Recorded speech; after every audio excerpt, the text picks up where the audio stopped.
Renaud a rempli des salles, fait chanter des générations entières et incarné une France rebelle, tendre et blessée. Sur scène, sa voix racontait l'enfance, la colère, l'injustice.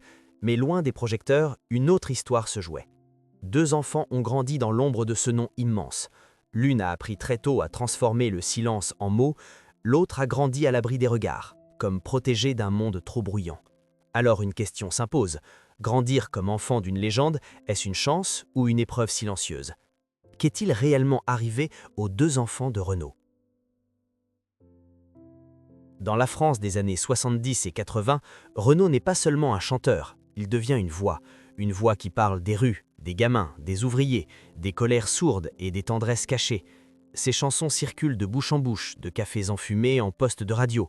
Il ne chante pas pour plaire, il chante pour dire. Et le public reconnaît en lui quelque chose de rare, une sincérité presque dangereuse. À mesure que sa notoriété grandit, Renaud s'impose comme une figure centrale de la chanson française engagée. Les albums s'enchaînent, les tournées se remplissent. Les paroles, souvent rugueuses, touchent pourtant un public très large. Il devient l'ami imaginaire de toute une génération, celui qui dit tout haut ce que beaucoup n'osent pas formuler. Sur scène, il paraît libre, indomptable, presque invulnérable. Aux yeux du public, cette liberté semble aussi se refléter dans sa vie personnelle. Les interviews esquissent le portrait d'un artiste entier, passionné, entouré d'amis, vivant intensément. Lorsqu'il évoque la famille, le ton se fait plus doux. Renaud parle parfois de l'enfance, de la fragilité des plus jeunes, de la nécessité de les protéger d'un monde brutal. Ces thèmes traversent ses chansons. Ils contribuent à façonner l'image d'un homme sensible, profondément humain. Dans ce décor de succès et de reconnaissance, la naissance de ces enfants apparaît comme une continuité naturelle. Pour beaucoup, ils incarnent la preuve ultime que derrière l'artiste rebelle se cache un père aimant. La presse évoque brièvement la famille sans s'y attarder. L'intimité est respectée, et cette discrétion renforce encore l'idée d'un équilibre préservé entre la célébrité et la vie privée. À cette époque, rien ne laisse présager une fracture. Les concerts affichent complets, les albums se vendent par centaines de milliers. Renaud est invité sur les plateaux de télévision, célébré par ses pairs, cité comme une référence. Il semble avoir trouvé un point d'équilibre rare, être célèbre sans se renier, être engagé sans se perdre. Dans l'imaginaire collectif, cette réussite s'étend naturellement à sa sphère familiale. Les enfants grandissent donc dans un environnement particulier, un monde où le nom du père est connu de tous, où les chansons passent à la radio, où les affiches annoncent des tournées nationales, mais aussi un monde où l'on protège farouchement ce qui reste privé. Derrière les portes closes, la famille existe loin des projecteurs. Du moins, c'est ce que tout le monde croit. Pour le public, cette période est celle d'un âge d'or. Les chansons de Renaud accompagnent les moments heureux comme les colères sociales. Elles deviennent la bande-son de vies entières. On y entend souvent l'écho de l'enfance, de la transmission, de ce que les adultes laissent aux plus jeunes. Sans le savoir, beaucoup projettent alors sur ses propres enfants l'image idéalisée d'un héritage heureux. Mais la célébrité crée une illusion puissante. Elle donne l'impression que tout est maîtrisé, que le succès protège de tout. Elle transforme un homme en symbole, et un symbole, par définition, ne montre jamais ses failles. Ce que le public voit, c'est un artiste debout, solide, presque intemporel. Ce qu'il ne voit pas, c'est la pression constante, l'exposition permanente, le poids d'un regard collectif qui ne s'éteint jamais. Dans cette lumière intense, la famille devient un territoire fragile. Les enfants d'un artiste aussi célèbre ne choisissent pas cette place, ils la reçoivent. Ils grandissent avec un nom chargé de sens, d'attente, parfois d'idéalisation. Pour l'instant, pourtant, rien ne trouble cette image. L'histoire officielle reste celle d'un succès continu, d'un homme porté par l'amour du public et apparemment ancré dans une vie personnelle stable. C'est précisément ce contraste qui rend la suite plus troublante, car derrière cette façade lumineuse, quelque chose commence à se fissurer, lentement, presque imperceptiblement. Les signes sont encore invisibles pour le grand public, mais dans l'ombre de cette gloire éclatante, une autre réalité se prépare. Une réalité qui ne tardera pas à bouleverser non seulement la vie de Renaud, mais aussi celle de ses enfants. Le basculement ne se produit jamais d'un seul coup. Chez Renaud, il s'installe lentement, presque en silence. À la fin des années 2000, derrière le sourire fatigué des apparitions publiques, quelque chose se dérègle. Les tournées deviennent plus espacées, les interviews plus rares. L'homme qui semblait indestructible commence à montrer des signes d'épuisement profond. Les premières alertes sont discrètes. Une fatigue persistante, une voix moins sûre, des absences. Puis les rumeurs apparaissent. Elle parle d'alcool, de solitude, de nuits trop longues. Rien d'exceptionnel pour un artiste, pensent certains. Mais cette fois, le malaise ne s'efface pas. Il s'aggrave. Et bientôt, la presse française commence à évoquer ouvertement la dépression de Renaud, confirmée par ses proches. Au même moment, sa vie familiale se fragilise. Le couple qu'il forme avec la mère de son fils se fissure. La séparation devient inévitable. Elle sera officialisée au début des années 2010. Pour Renaud, c'est un choc intime. Pour ses enfants, c'est une rupture fondatrice. Car une séparation n'a jamais le même visage selon l'âge auquel on la traverse. Sa fille est alors suffisamment grande pour comprendre. Elle voit le père vaciller. Elle perçoit l'alcool comme un refuge dangereux. Elle observe l'homme derrière l'icône, avec ses failles, ses silences, ses absences. Cette lucidité précoce laisse des traces. Elle oblige à grandir plus vite, à mettre des mots là où les adultes n'en trouvent plus. Son fils, lui, est encore très jeune. Il ne comprend pas les raisons, seulement les conséquences. Un père moins présent, une maison qui change, une atmosphère plus lourde. Pour un enfant de cet âge, les repères sont essentiels. Or, ceux-ci se déplacent sans cesse. La stabilité se fissure au moment même où elle devrait se construire. La descente de Renaud se poursuit. L'alcool prend une place envahissante. Les séjours à l'hôpital se multiplient. En 2010, puis en 2011, l'artiste disparaît presque totalement de la scène médiatique. Pour le public, c'est une inquiétude. Pour les enfants, c'est une absence bien plus concrète.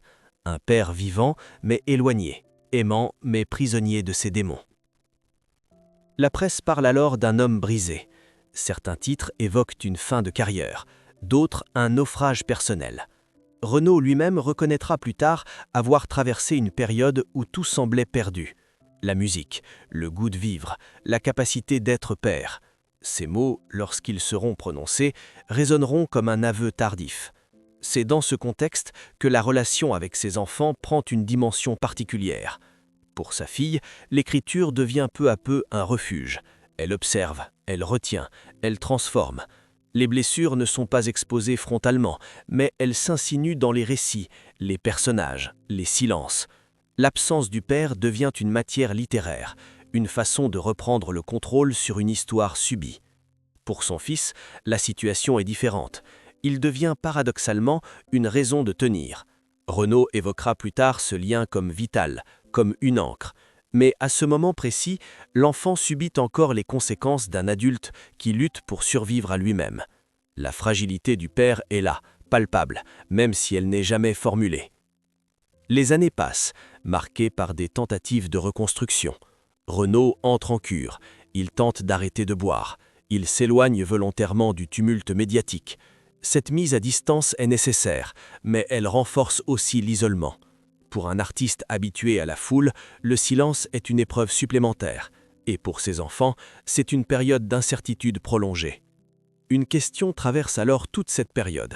Pourquoi la chute semble-t-elle si brutale pour un homme aussi aimé? Pourquoi la gloire n'a-t-elle pas suffi à le protéger? Et surtout, comment grandir lorsque la figure paternelle, censée incarner la stabilité, devient elle-même un territoire instable? Vers le milieu des années 2010, un lent redressement s'amorce. Renaud revient progressivement. Un album, quelques apparitions, une parole plus posée. Mais le mal a laissé des traces. Et ces traces ne concernent pas seulement l'artiste. Elles concernent aussi ses enfants, qui ont traversé cette tempête chacun à leur manière. Car un effondrement parental ne s'efface jamais complètement. Il se transforme, il façonne les choix futurs, les peurs, les mécanismes de protection. Pour l'un, il deviendra une source de création. Pour l'autre, un besoin viscéral de normalité et de discrétion. Deux réponses à une même blessure. C'est à ce moment-là que l'histoire bascule véritablement. Non plus d'une histoire d'un chanteur célèbre en difficulté, mais de deux enfants confrontés à une réalité brutale. Aimer un père tout en apprenant à vivre avec ses absences. Comprendre qu'un nom célèbre n'immunise pas contre la souffrance et que la célébrité, parfois, amplifie les chutes au lieu de les amortir. À la fin, il ne reste ni scandale spectaculaire, ni révélation brutale. Il reste quelque chose de plus discret, mais plus durable. Une question qui traverse le temps. Que laisse réellement la célébrité derrière elle lorsque les projecteurs s'éteignent et que les chansons se taisent? Les deux enfants de Renaud n'ont pas hérité de la gloire de la même manière. L'un a grandi avec le poids des silences et a choisi de les transformer en mots. L'autre a grandi protégé de ces silences, comme si l'oubli partiel était une forme de survie. Deux trajectoires différentes, mais issues d'un même point de départ. Un père aimé du public, mais longtemps en lutte avec lui-même. Pendant des années, la France a chanté avec Renaud. Elle a reconnu dans ses textes ses propres colères, ses tendresses, ses failles. Mais pendant que la nation s'appropriait ses chansons, ses enfants, eux, vivaient une autre histoire. Une histoire sans refrain, sans applaudissements. Une histoire faite d'attentes, d'absences, de tentatives de compréhension. Ils n'ont pas choisi ce rôle, ils l'ont reçu. Il serait facile de chercher un coupable, de désigner la célébrité comme responsable de tout. Mais la réalité est plus complexe. La notoriété n'a pas créé les fragilités, elle les a rendues visibles. Elle a amplifié chaque chute, chaque faiblesse, chaque manque. Elle a aussi retardé certaines prises de conscience, en offrant l'illusion que le succès pouvait tout compenser. Pourtant, avec le recul, une autre lecture s'impose. Ce que ces deux parcours racontent, ce n'est pas l'échec d'un père, ni la malédiction d'un nom célèbre. C'est la difficulté universelle d'être parent quand on est humain, et encore plus quand on est devenu un symbole. Être écouté par des millions de personnes n'apprend pas à être présent pour deux enfants. Cela peut même l'empêcher. La fille a choisi de regarder le passé en face. Elle a accepté de fouiller dans les zones grises, de nommer l'inconfort, de donner une forme à ce qui faisait mal. En le faisant, elle a transformé une histoire personnelle en expérience partagée. Elle a montré que la parole pouvait être une manière de reprendre possession de son destin. Le fils, lui, a suivi un chemin plus silencieux. Il n'a pas eu à porter publiquement le poids du nom. Il a grandi à l'abri, comme une tentative de réparation tardive. Sa vie reste largement hors champ, et ce choix en soi est déjà un message. Parfois, la plus grande victoire consiste simplement à vivre sans devoir se justifier. Et le père, dans tout cela, il n'est ni héros ni bourreau. Il est un homme qui a aimé, qui a échoué, qui a tenté de se relever. Avec le temps, il a reconnu ses failles. Il a compris que certaines absences laissent des traces indélébiles. Cette lucidité n'efface rien, mais elle donne un sens nouveau à ce qui reste. Alors, qu'est-il arrivé aux deux enfants de Renaud? Il leur est arrivé ce qui arrive souvent aux enfants de figures publiques.